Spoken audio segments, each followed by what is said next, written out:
I was channeling the Palladians, and they were talking about telepathy, and they said for us to start developing our telepathy by talking to plants, because we used to do that in Lemuria. We were really working with the elemental kingdom, the plants, the animals, the rocks, the minerals, the earth.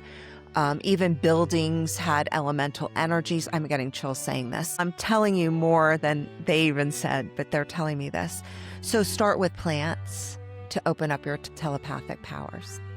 Hello, my dear friends. I'm Donald Lee, and this is Expressing and Revealing Your Truth with Donald Lee. It's a podcast in which I help you to understand the truth about who you really are and how you can express and reveal that truth in the world. To do that, I interview people who have had transformational spiritual experiences, the type of experiences that many of us wish we had, but never do. And yet, by learning from my guests' experiences and the wisdom they've gained from those experiences, all of us can glimpse a bigger vision of who we really are and how we can live our lives more fully, more peacefully, more lovingly. Be sure to download my free mini ebook containing 5 of the 50 parables from my popular book, The Band Director's Lessons About Life. These little parables are short, easy to read, inspiring, and also help you to understand more about who you really are. There is a link in the show notes to get your free ebook. In this episode, I interview Melissa Feick. Melissa is a multi-talented spiritual teacher, author, channel, etc. In much of her work, she accesses the Akashic Records and channels a variety of non-physical entities. I'm sure you will enjoy this fascinating and wide-ranging conversation about spiritual and metaphysical truths she has learned on her lifelong spiritual journey. Hello, my dear friends. We're honored today to have with us Melissa Feick. Now, am I pronouncing your name properly? Yes. That's right. I presume it's of German ancestry. Is that right? Yes. It's my married name, but I'm no longer married. Yes. Okay, I get it.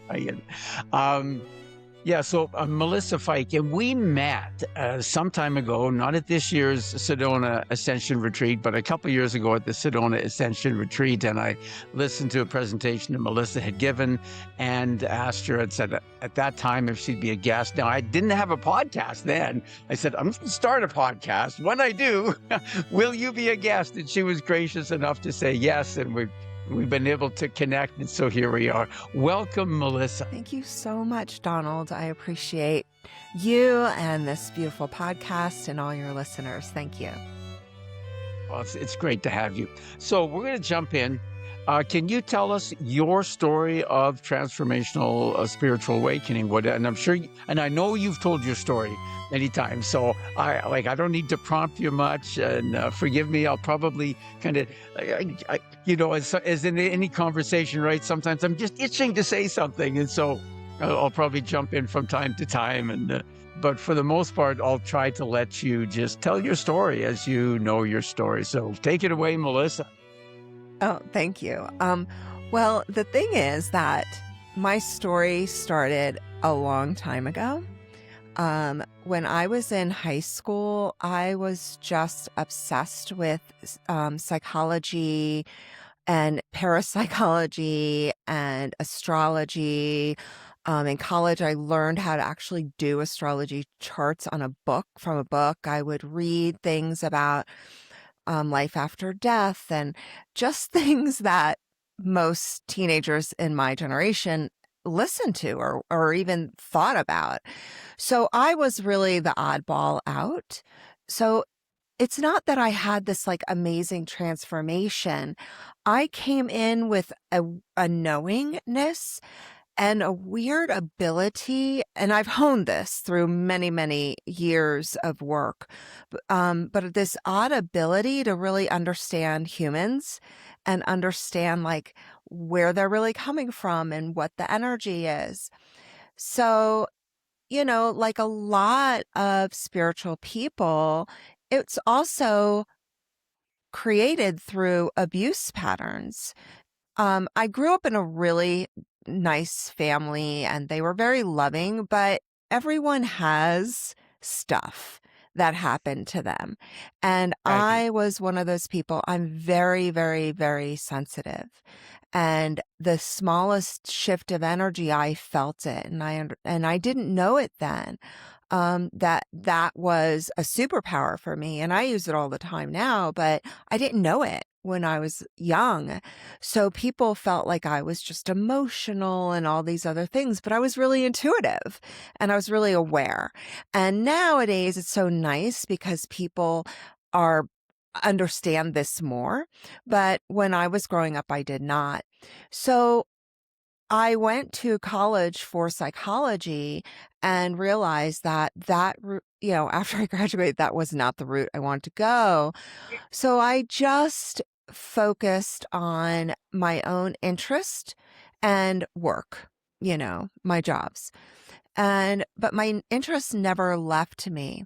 But it wasn't until I started really diving deep past books that I could find, random books, random shows once in a blue moon. I started with these two teachers and I was doing their metaphysical class. So it was like a 4 or 5 year program. And when I started with them, I was with them for a while. And this is really what really anchored in some true awareness for me was I was in the class and because I'm super young at the time and I'm a little challenging because I don't just take information and just go, okay. I go, well, what about this? What about that? That was me. So I was a Yeah. little challenging to my teachers. There were two of them. Um, and the one, so it comes to my turn to share, and I said, I just realized I'm just going to let go and let God. That was the saying. Now it's called surrender, but back then it was called let go, let God. And my teacher said something to me, but before that, I should preface this. So before when I'm waiting there in my class and I feel this warmth like surround me and this huge hug. And I went, that's Archangel Michael. And I was like, oh, I feel so like protected and loved. And I had been working with Archangel Michael and she s- came after me a little bit, like not intentionally, but the energy was harsh.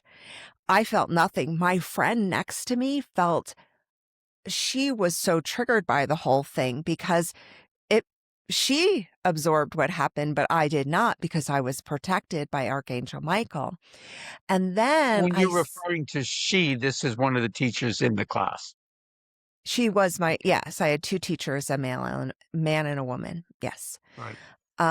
So when she did that, and then my friend absorbed the energy, right? So that couple weeks later, a month later, I said, I really think that Archangel Michael is my guardian angel. And again, my teacher, I challenged her. I challenged her belief systems. I challenged her because I was very young and good at what I did without even trying. Do you know what I mean? And understood the material on a different level. Um, but she was a great teacher and I honor her and Mike as well. So anyway, she again was like, he could never be your guardian angel. Archangels never speak to anybody. So that was her old fashioned way. That was the time. Like that was what she was taught herself, very limited. So yeah, and through that, I just kept going. I don't really stop. And I've been on the Little spiritual path. like the Energizer Bunny, right? Yes. Yeah, good for you. Yes. Well, it's partially because I actually came here with a very clear soul mission, and I'm here, not supposed to. One of my missions, we all have missions, and it doesn't even mean that you're going to be like this spiritual blah, blah, special person. It doesn't even matter, because holding frequency is really what the core value is in our world. Holding frequency of love and creation and connection, like that's a core that we all have, and we all have the ability or the potential to be that, even in some people who you'd think could never get there. But for me, Because we judge differently as humans, right? And which is why Jesus said, "Don't judge. Like you're going to get it wrong. It'll take you in the wrong direction. Yeah, just don't judge." yeah, I mean, and what I like to say is, but I'm a super discerner. No need to judge because I know my discernment, right? And that's Right. also something I really try to encourage other people through their empowerment. Like, no, we don't need to judge, but we do need to discern. Discern the energy, discern if this feels right, discern if this is going to work out, or, you know, check in with self instead of checking in outside of yourself. Um, but my mission, what I realized, and it took me a long time to really understand this. My chart and when I came here, the year I was born, the month I was born, all of those things was so that I would be at a certain frequency now in the Right. last like 10 years. So, although I've been doing my spiritual work, I started reading tarot cards in the late 90s before there were oracle cards. And I'm young, by the way, at that time. I was pretty young, and people would be like, "How do you know all these things? Like you're a baby." And You still look young. oh, thanks. Well, we all get older and it's fine. But so I just had this thirst, and I also needed to be of service. It was a core value of mine. So like some of my core values are spirituality, integrity, inclusivity, and freedom. And those values are how I try to live my life. And that's all through service, of course, right? You can't have the core value of freedom if you're not giving other people freedom, or integrity if you're not being integritous and sharing that. And spirituality is also through service. Yeah, I was thinking was it's funny that any teacher would say, Archangel Michael doesn't communicate with anybody. And they, oh yeah, I'm pretty sure we got instances in the Bible of of this happening. Yeah. Certainly the Archangel Gabriel. Trying to think of Yeah. one with the Archangel Michael in the Bible, but I mean it was Gabriel, right, that appeared to Mary, for goodness sakes, and famously the Annunciation. So yeah, archangels do communicate with people when they choose to. I think that what she was trying to relay were that was her own fears and her own limitations. Yeah, And like I said, I definitely challenged her. Um, yeah, you know, and yeah, not intentionally, because I don't mean to, but I knew that, like she just didn't know how to take me because I was different than a lot of the students that she yeah, had been teaching and probably taught after. yeah. I had a clear focus, even though I didn't realize it at the time.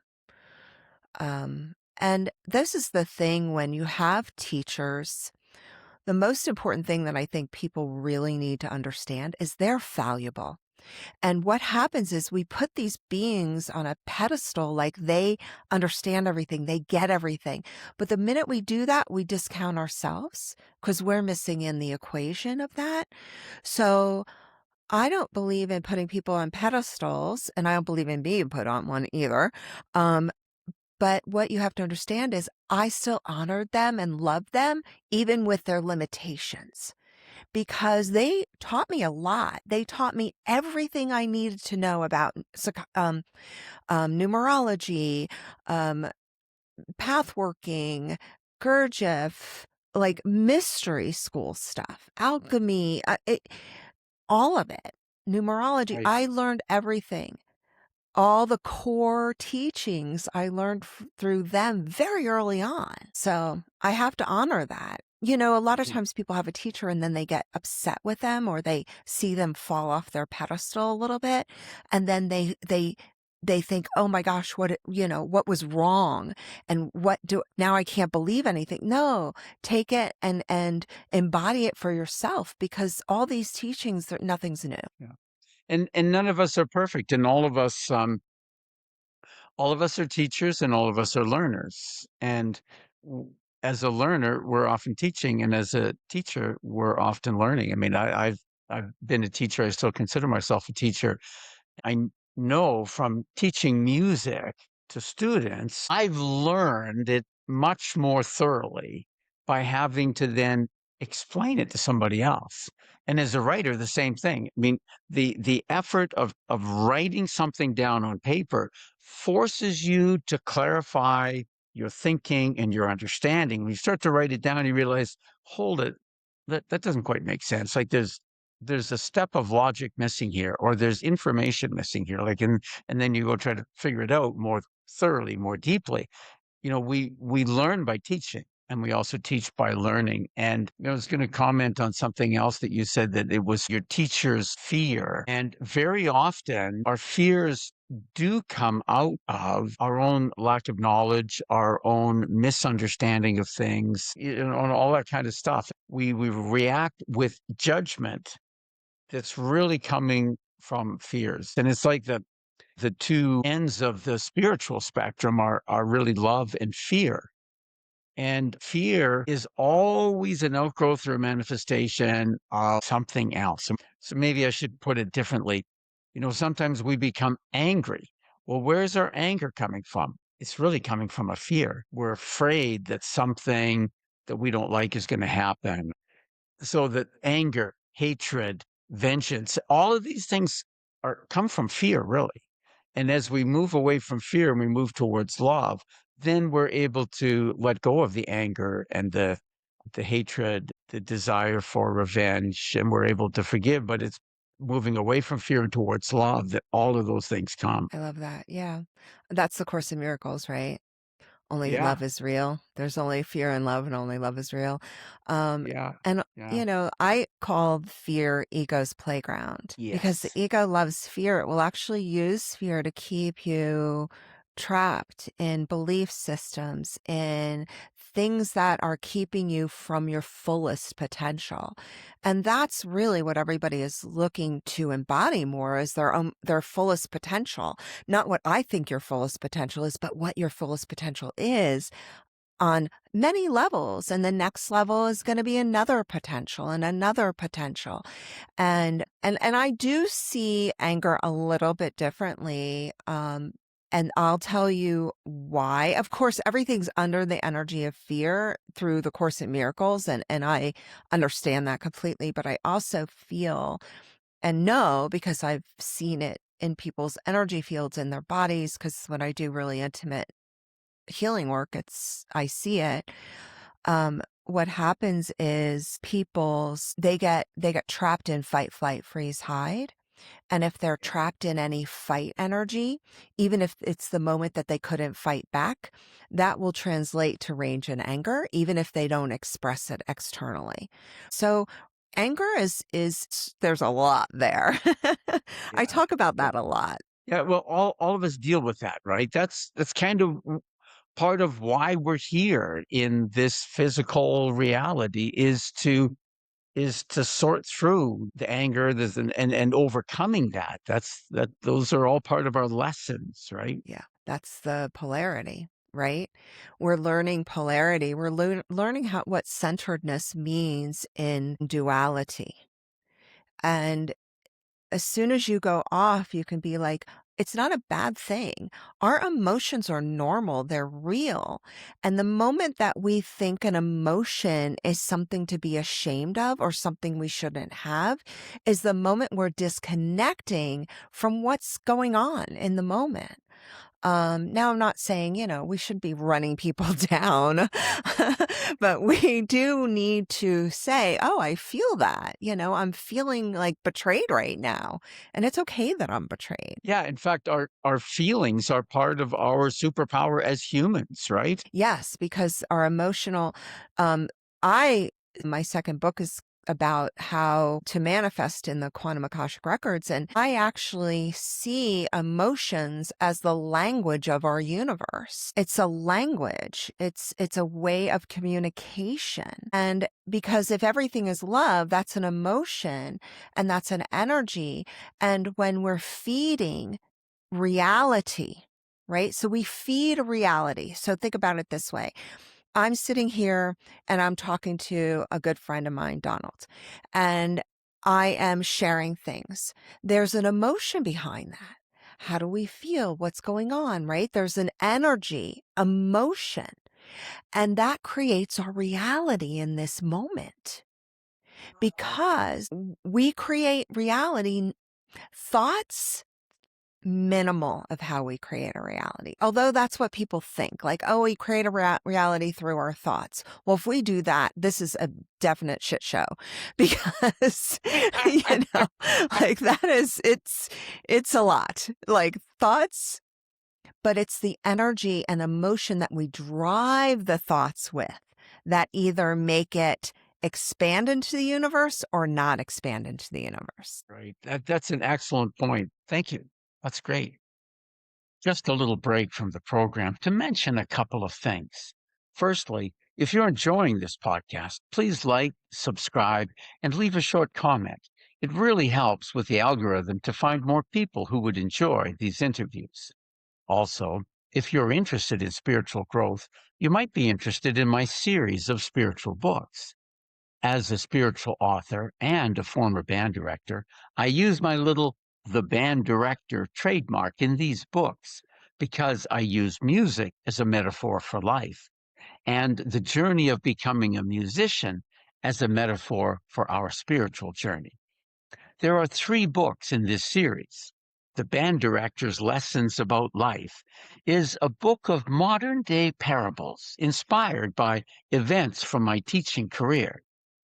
When you're working with kids, things naturally come up that we sometimes call teachable moments.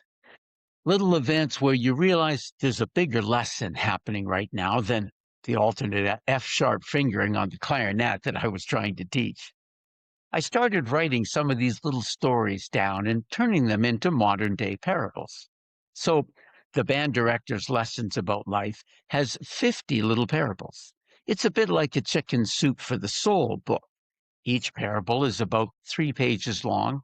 Each begins with a story that happened at school, and then there's a reflection section that draws a spiritual lesson out of the events of the story.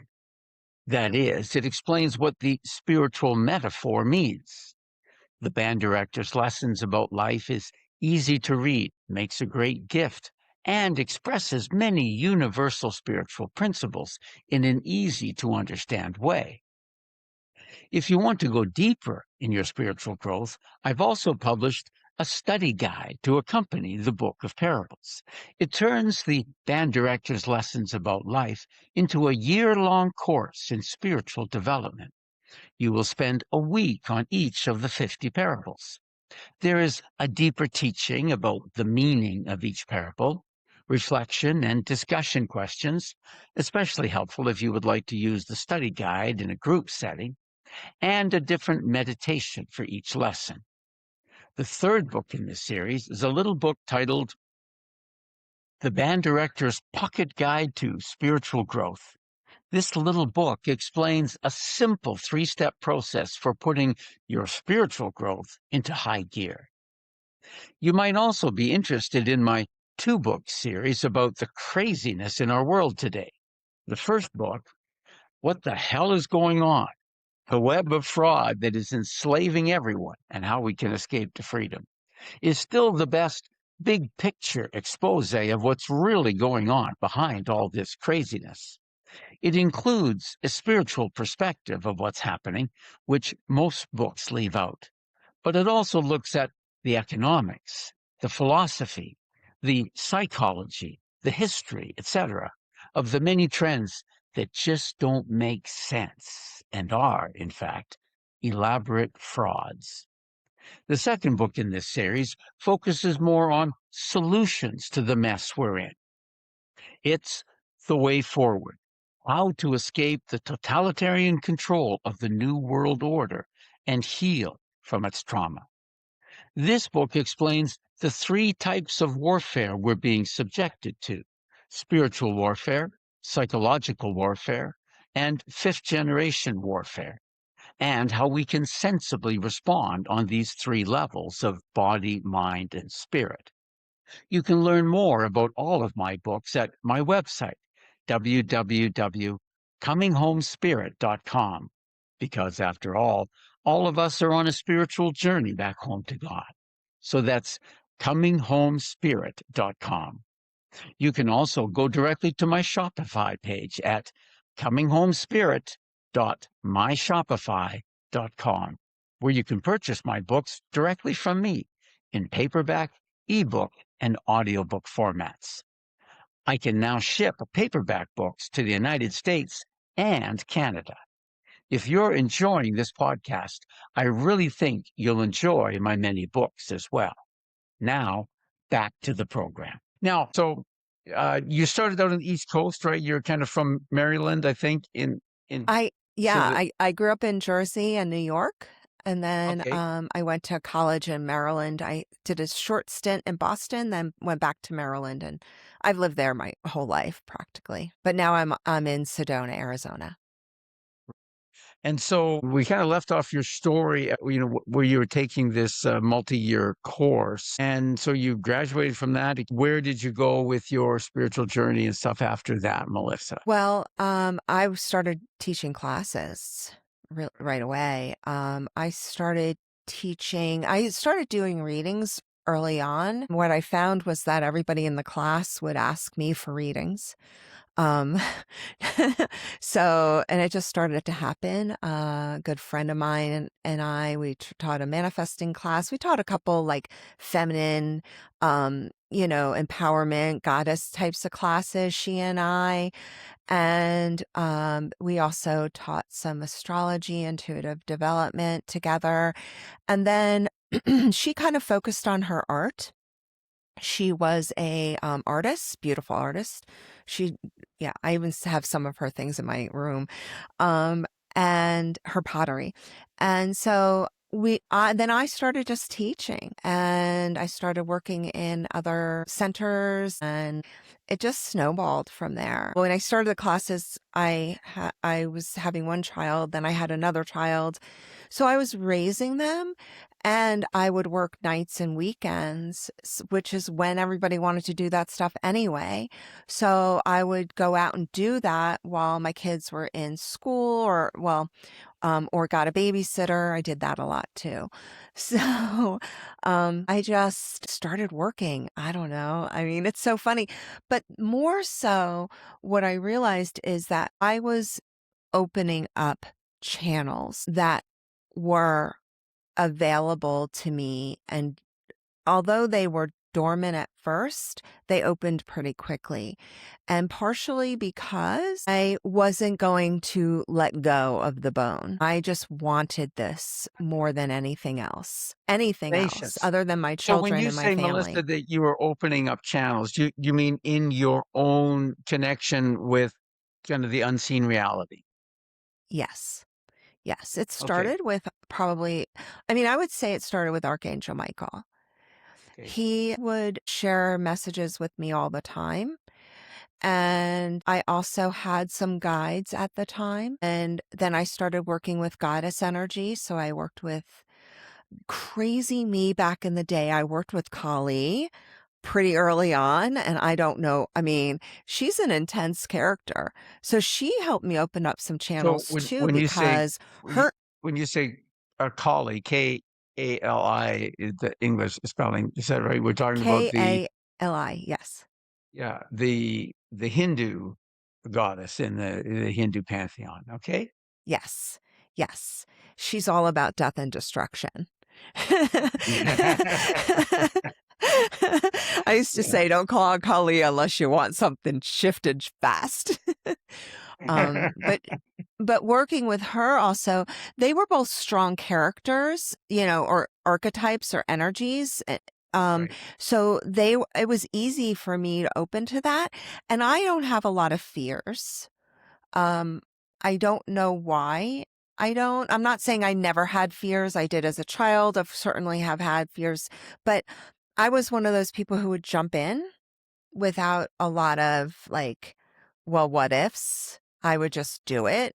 So, so both of them really helped develop. I had a lot of clairsentient, claircognizant, not clairvoyancy, which is the desired clair. But what I realized many years later, not many years later, maybe about 8, 10, I don't know, around there, when I was doing a lot of channeling. So I started channeling pretty early on too, where I just drop in a channel in trance and out of trance. I would channel information all the time. And what actually happened was I was in a channeling session with someone and I heard that I am telepathic. And that is why I get downloaded with information, why I understand information immediately. And nobody talked about telepathy back in the, 2010, 12, right around that time. I never heard a lot about telepathy back then. So I understood it as like, oh, I read minds. And I could hear people's thought forms and hear things. But what they said, no, you don't understand. We can communicate with you so well because you just receive the information without a lot of filtering. And again, that's because I didn't have fear. Now, so what does that translate for other people? It translates because I always want to empower others, right? Because then people hear that and they're like, well, I want that. But how to empower yourself through that is just hold true to your heart space. It will open up your telepathy. And then I have another piece of telepathy if you want me to share that. Absolutely. Yes, please go ahead. Okay. I wanted to make sure. I didn't want to do a dialogue. um, so recently in my community, my Spiritual Expansion Academy, I was channeling the Palladians and they were talking about telepathy. And they said for us to start developing our telepathy by talking to plants because we used to do that in Lemuria. I had to read the transcripts quite because I don't always watch myself channeling. It's a little weird. But I was reading the transcripts and what they said was that's what we did in Lemuria. We were really working with the elemental kingdom, the plants, the animals, the rocks, the minerals, the earth. Even buildings had elemental energies. I'm getting chills saying this. I'm telling you more than they even said, but they're telling me this. So start with plants to open up your telepathic powers. That's fascinating. And you know what? I don't have any of these special abilities. I am envious to a little bit, to a certain extent. And I guess I have different gifts. But anyway, I'd love to go for walks in the woods. I have a real feel real close connection with nature. I just need to be around nature a lot. And it's funny, especially as I'm older, it seems that I just crave that. And there's been times when I've kind of just nice, beautiful trees are typically spruce, but sit down by a big spruce tree and talk to it. But I don't hear anything. But you gotta work at it. I mean, I think somewhere along the line, Edgar Casey said to do this like 20 or 30 minutes at a time, and gradually, you'll start to develop. Yeah. And also, I believe everyone has telepathic abilities, intuition, their own connection, because they have to have connection to their higher self. Then they have a connection outside of their physical location, meaning the the person. And what I find where people skip the beat with intuition is not opening and connecting to their heart. Because if your heart is open, your heart chakra, it creates more of an energy field. It creates more of a spiritual heart, which is a different story. That's a long explanation, but it opens up your spiritual heart, your heart chakra. That's where your intuition is. People think it's through your crown chakra. It can be, but the problem is as soon as you filter through your crown, it filters through your neocortex in your brain, and your brain goes blah, blah, blah, blah, blah. And then it's gone, it doesn't give it any substance.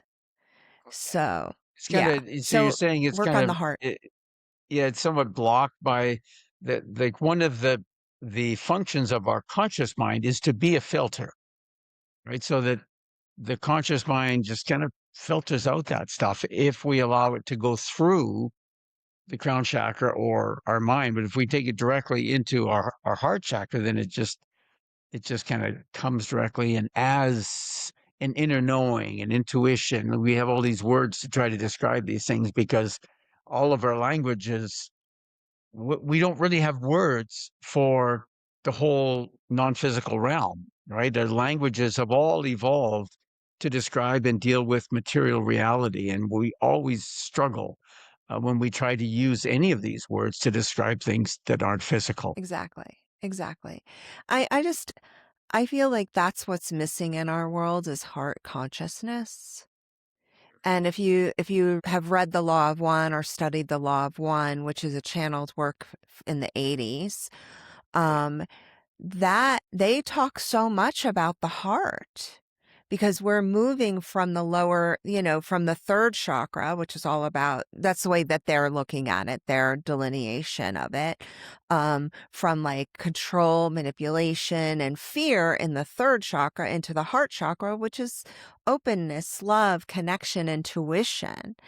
And boy, oh boy, we need that. Like if more people Yeah. came from that place, we would be a much different society, world. Yes. And that's why we have to hold true to that. Like anybody who's even thinking about the spiritual path, it's so important just to give yourself space in your heart. Right. Because when you do that, you're being of service in ways that you may not even understand. Right. Right. And I think, Melissa, when you say we, you're referring to sort of the collective consciousness of humanity, right? That Yes. currently is really our collective consciousness is really kind of focused on the third chakra or maybe even lower. And I've written that in one of my books that this is the transformation that we need to make as a species to move from a focus of the third chakra up to a focus in the fourth chakra to move into more an understanding, appreciation, and a consciousness of love rather than of power and all that kind of stuff.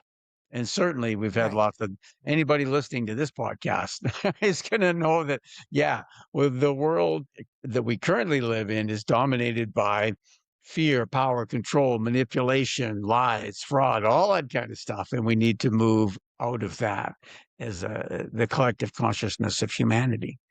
And we do that by each one of us changing, raising our own consciousness. It's the only way we can Exactly. do anything about the collective consciousness is to change our own consciousness. And we don't need a lot of us. And that's why I think that so many star seeds and light workers, spiritual people, why they've incarnated here. And you don't need to like do this 24/7. If you spend, 5 minutes a week, even just opening up your heart and just holding love and saying, you know what?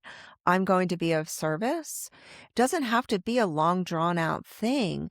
It will actually activate the energy field and our matrix a lot more powerful than hate or anger or anything else. And it's funny you say that our world is all those things. It's I understand that. Like it's wonky right now. It's even I'm like, "Whoa, that's a lot." It's a lot. But I keep being told by the ascension councils, who are all these like star beings and all these beings who, like, I sometimes I go up there and start channeling, and there's like thousands of beings up there. So I can't even explain it. But what they say is this is by design, which is a little crunchy for us. It's like, ew, why? But it's by design because we're throwing ourselves into the polarity to understand the other side and Yeah. to make choices, because we do have free will, and we are making choices, service to self or service to others. It's a choice. It's a choice, and in service to others is always service to self. It cannot, it's not through sacrifice. That's a big thing. Yeah. Like, I always try to make sure service to others does not mean sacrifice. But if a few of us open our hearts and just hold love for 5 minutes a week, we're doing more for the collective than those other people who think that they're manipulating and controlling the world. They can't, because consciousness is more powerful Yeah. than lower, like higher consciousness. Understanding heart-centered consciousness is a lot more powerful than lower states of consciousness. Yes. Yeah. And Dr. David Hawkins made that so clear with his, he kind of calibrated these different states of consciousness in what he calls the map of consciousness. And he said it's a logarithmic scale, going from 0 to 1,000, right? For benefit of our listeners. So if you go from a consciousness level of 100 to a consciousness level of 200, you're not you're not doubling in a arithmetic scale. That would be a doubling, but in um, a logarithmic scale, that's 10 times. Like 200 is 10 times the level of the power, and 200 is just the level of courage, right? 500 is the level of the consciousness of love, of universal love, which is where we're trying to go with moving into a heart chakra focus of our energy. So the level of 500 is thousands or hundreds of thousands of times more powerful than a level of 100, which fear, not exactly, I can't remember exactly what's 100, but down there. So one person who can maintain a consciousness of universal love, will counterbalance a million maybe that are in a consciousness of fear. So the effort that we make individually of raising our consciousness is far more impactful than we tend to think it is. Absolutely. And that's why I love that.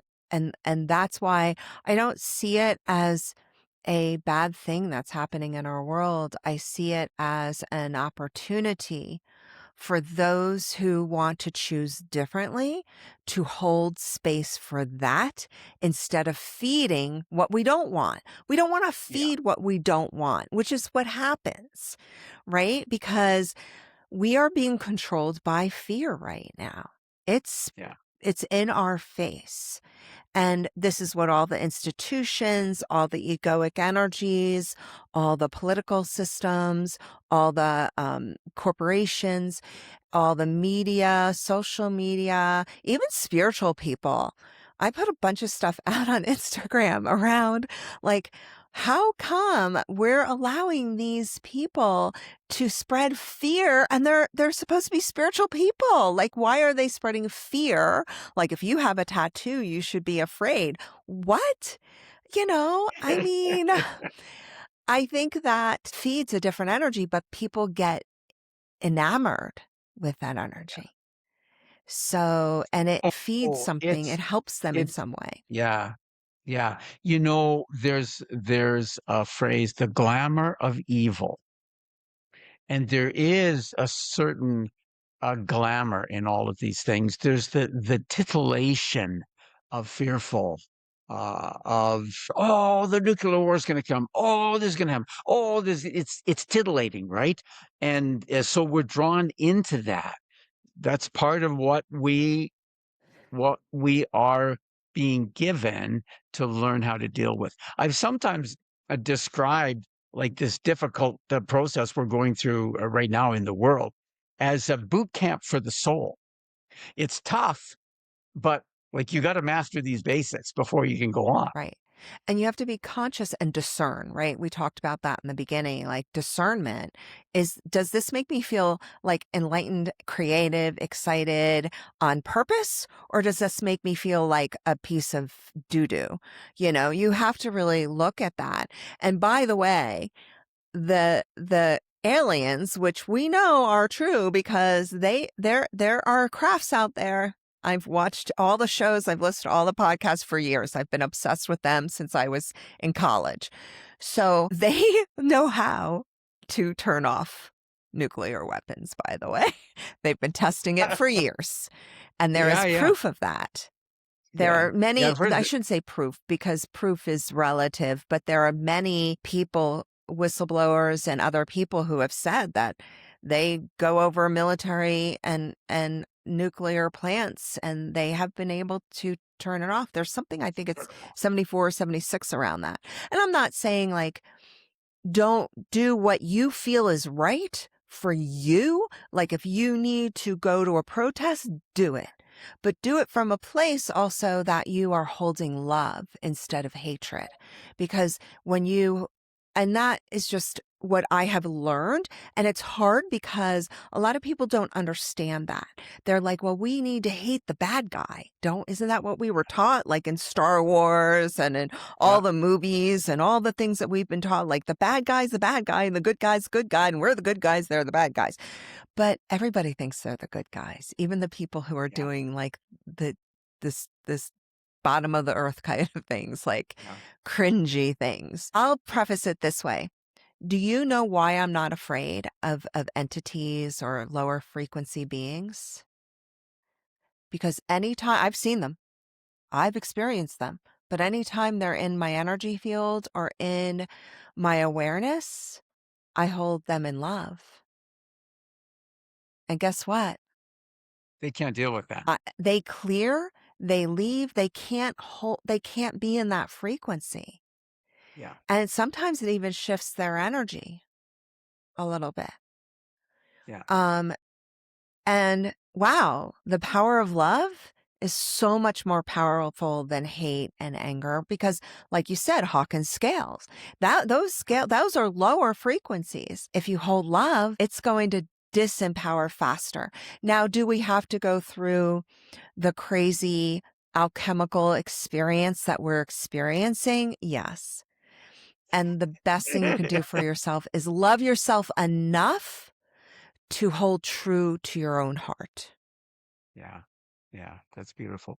Now, you mentioned something that really piqued my interest, and that is when you're kind of connecting with all these other non-physical beings. Oh, I can't even describe them. And I was just about to say, "Oh, tell us more about that." So, and also, I was wanting you to get to your connection with the Akashic Records because it has been a big part of your work, and you haven't even mentioned that yet. So maybe first of all, Yeah. uh, tell us at what point in your learning did you start to access the Akashic records, and how have you developed that? How has it been a part of your work? Yeah. I've been working in the Akashic. The first thing that my obsession was, I'll say, um, outside of like aliens and other things, was reincarnation a little bit later. I was out of college at that time. So so I've always been connected to the Akasha, and it's something that I can easily tap into. But what happened is right around 2014, 15, I received a full download of how to work in the quantum Akasha. So it's a whole different frequency and energy field. So that's what my books are really about. Although the earth records, because there are earth records, those records you can still connect to through the quantum. And once in a while you'll hear galactic records. They're the same records, Okay. from what I see anyway.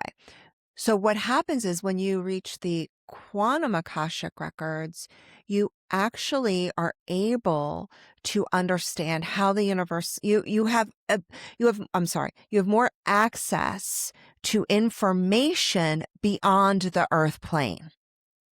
So the earth records just hold all the information of earth, its evolution, its species, the beings that came here before humans. By the way, there were beings here before humans. So the Akashic records on the earth plane, those records hold all the information of earth, of how it was created, what was in the earth energy, all the beings and our past lives, right? On earth. The quantum Akashic records holds a vast amount of information, including how galaxies are created, how they use light. I get a lot of information about light codes, how light codes create in our matrix, what is in those light codes. I get people's past lives on other galaxies, on other planes of existence. I've experienced some of my own from those records. That I've read for myself. You also get a broader understanding. And the biggest thing is what they told me when I got this full download. So I got a full download of these records and how to use them.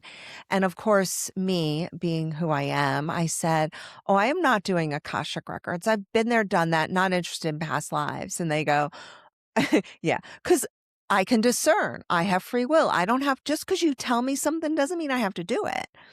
Right. And they said, "No, no, you don't understand.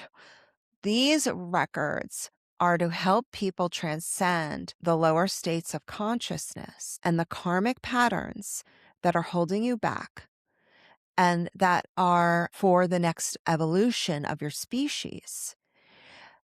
Trying to do it lifetime after lifetime that we've been doing is no longer working and no longer available to us in the same way, or we'll never get through this."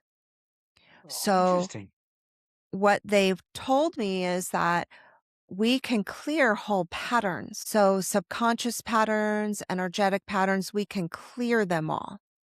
And when we clear them, um, we can then, how I see it is, um, our karmic patterns, our lower states of consciousness, our traumas, our all those, the anger, all those energies are dense material. They're like hard as like granite. They're very, very dense in material. And that Right. density doesn't allow us to anchor in our higher self because it's too Okay. dense. The frequency of the higher consciousness cannot come through. So, as we release, not heal, release lower frequencies, lower states of consciousness through the quantum akasha, we now have availability to anchor in more of our higher self because less of that dense material is available or there, and we have more availability for that energy to come through and be part of us. Right. Oh, that's great. That's fascinating. I talk a lot about that in my book, a lot about that. Remember, I have this weird ability to understand humans in a way that I see things in ways that other people don't. It's probably Yeah. part of, now they call it like what, neurodivergence or whatever. I can't remember what they call it. Um, Neurodivergence. Yeah. yeah, because now I know. I'm like, I wish I knew all this early on. I wouldn't have felt like such an oddball when I'm understand like people will say things and I'm like, "No, they're saying this, this, this, this." Or I meet someone and I'm like, "Oh no, they're this type of person." And people are like, "No, they're so nice." I'm like, "No, I see it." you know? And people don't believe me. And then later they're like my son said to me, "Oh, mom, you saw that right away." I was like, "The moment I met her, I saw that." And he Yeah. goes, "You were," and then he told someone else, he goes, "Oh, I can't stand that my mom's always right about those things. Funny. That's funny. But it's Especially just when this you're at an weird age. ability that I have. So I come from a very evolutionary understanding. And that's why I channel like that when they channel for the ascension because as beings, we're here to understand and experience humanism. Absolutely. Until we're Yeah. at a higher consciousness, that is part of our understanding.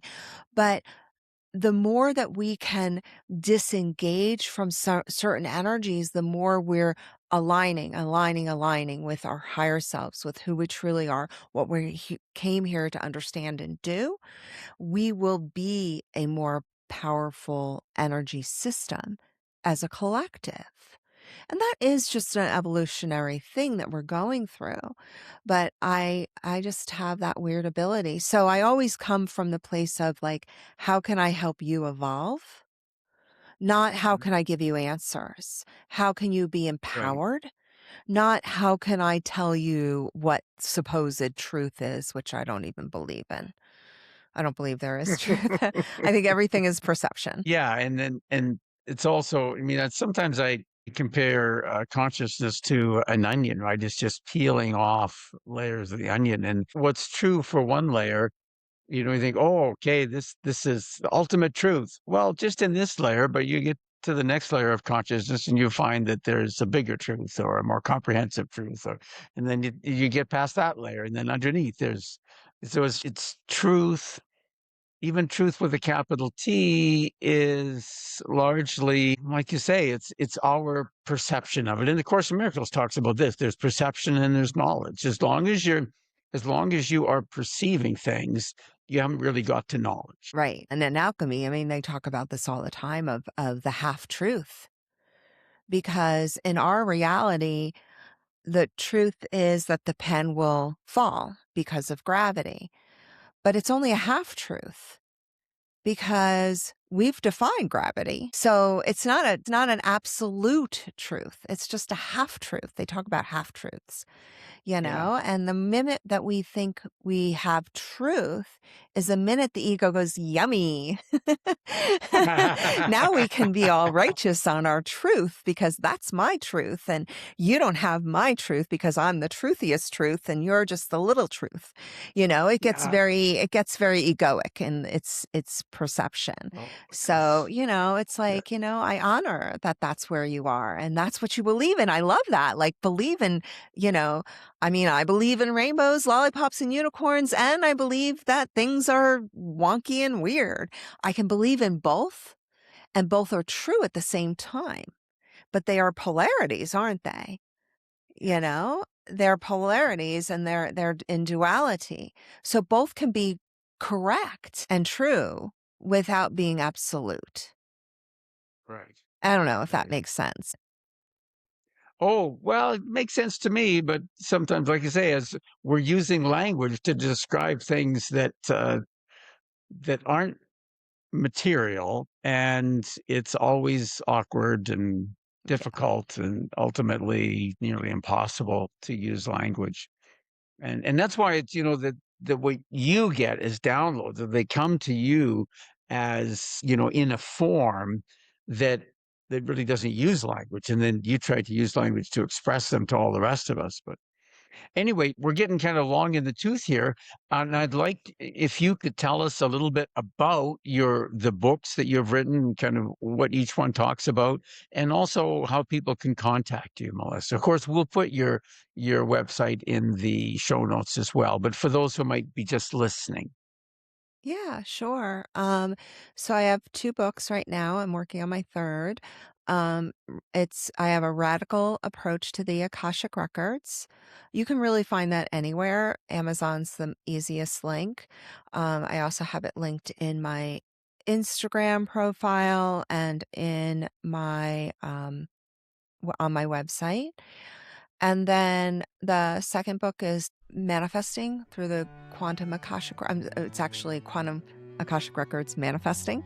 And this is all about looking at like lack energy. And I go into a lot of detail of what I have been shown about creation work. I use the word manifesting because that's what people understand, but they prefer to use, and they are, all the galactic beings, all the star beings, all the ascended masters, all the ones who understand more than we do. They like to describe it as creation work because we're not manifesting, we're creating. And if you look at it, if you tweak the understanding a little bit, it's so much more multidimensional creation is. So both of those books, and then I have a channeled book that will be out in about 5 or 6 months. Yeah. Okay. That was one question I was going to ask you to clarify. Are your other works channeled, or just this coming book that's actually a channeled work?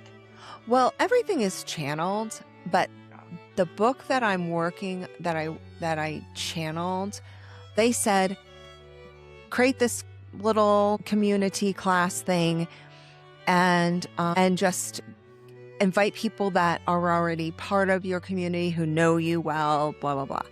And I was like, okay. And I was like, what are we going to do? And they're like, oh, healing. So I was like, okay, I'm going to work on group healing. No, I did not.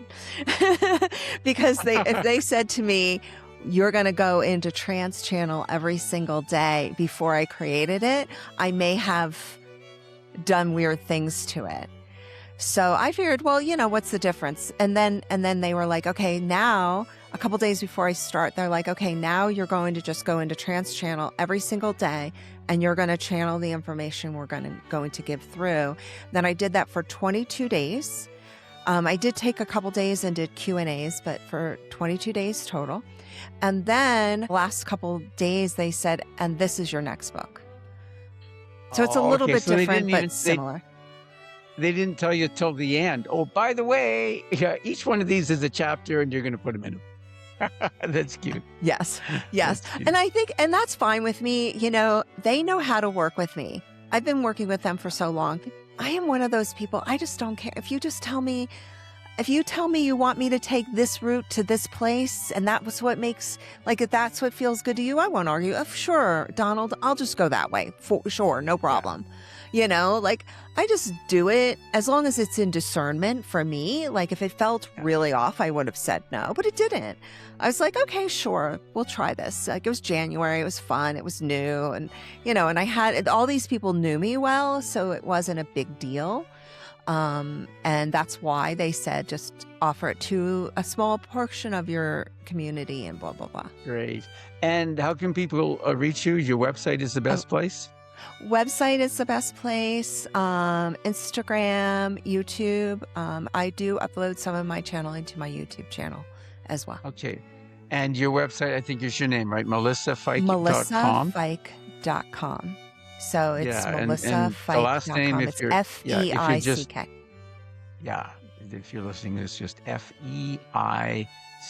And the normal spelling for Melissa, 1 L, 2 S's. Yes. Melissa, thank you so much for joining me today, for coming on the program.